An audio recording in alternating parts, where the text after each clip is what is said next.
దయచేసి నమస్కారం అధ్యక్ష, సభ్యులు చెప్పింది నోట్ చేసుకున్నాం.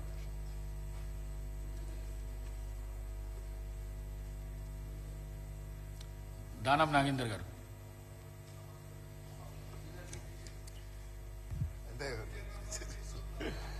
Thank you sir. అధ్యక్ష, పాపం పొద్దున మీరు చాలా లిబరల్ గా ఇచ్చారు, మరి స్త్రీలకు వచ్చేసరికి కట్ చేశారు టైమింగ్. వాళ్ళకు కూడా ఆపర్చునిటీ ఇవ్వండి, కొత్త వాళ్ళకి ఇవ్వండి అధ్యక్ష. కాకపోతే కొంచెం ఈ సీరియస్ మ్యాటర్ కాబట్టి నేను మాట్లాడాలనుకున్నాను. మా నియోజకవర్గంలో అధ్యక్ష 2-3 ఈద్గా గ్రౌండ్స్ ఉన్నాయి. ఒకటి ఎంఎస్ మక్తాలో ఉంది, ఒకటి బంజారాహిల్స్ లో ఉంది. రేపు రంజాన్ మొదలవుతుంది కాబట్టి అది అక్కడ డంపింగ్ యార్డ్ గార్బేజ్ అంతా అక్కడ నింపుతా ఉన్నారు. నేను ఇప్పటికే రిప్రజెంటేషన్ చాలాసార్లు ఇచ్చి ఉన్నాను. అది కంటిన్యూస్ గా గార్బేజ్ వేస్తా ఉన్నారు. అదేవిధంగా కింగ్కోటిలో షేర్ గేట్ కింగ్కోటిలో సివరేజ్ లైన్ అనేది గత 6 మాసాల నుండి ఓవర్ఫ్లో అవుతా ఉంది మెయిన్ రోడ్ మీద, ఎగ్జాక్ట్లీ కింగ్కోటి హాస్పిటల్ ముందు. ఎందుకంటే ఆ పక్కనే పెద్ద మసీద్ ఉంది.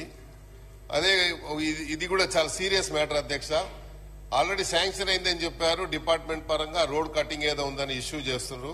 నాకు తెలుసు తుమ్మల గారు లేచి నోట్ చేసుకున్నాం అంటారు. నోట్ కాకుండా ఇమ్మీడియట్లీ కమ్యూనికేట్ చేయండి డిపార్ట్మెంట్ కి ఉన్నటువంటి అధికారులకి. ఎందుకంటే ఇది సివరేజ్ లైన్ మీ ఓల్డ్ మన ఎమ్మెల్యే క్వార్టర్స్ వచ్చే దారి అంతా కూడా బ్లాక్ అయి ఉన్నది. ఇది అధ్యక్ష. చివరిగా మీతో ఒకటే రిక్వెస్ట్ అధ్యక్ష, కొన్ని multipurpose community halls already sanction అయి ఉన్నాయి. దానికి శంకుస్థాపనకు నోచుకునే పరిస్థితిలో ఉన్నది. కేటీఆర్ గారు ఖైరతాబాద్ లో ఐమాక్స్ ముందు 16 కోట్లతో ఒక మల్టీపర్పస్ కమ్యూనిటీ హాల్ ఇచ్చారు. అదేవిధంగా ఎంఎస్ మక్తాలో బిఎస్ మక్తాలో ఒకటి ఇచ్చారు. ఇవన్నీ కూడా శాంక్షన్ అయి రెడీగా ఉన్నాయి. దయచేసి అది కూడా త్వరలో ప్రారంభించాలని మా హైదరాబాద్ సిటీ ఇన్ఛార్జ్ మంత్రి గారికి ఇది కమ్యూనికేట్ చేయాలని కోరుతున్నాం. థ్యాంక్ యూ అధ్యక్ష.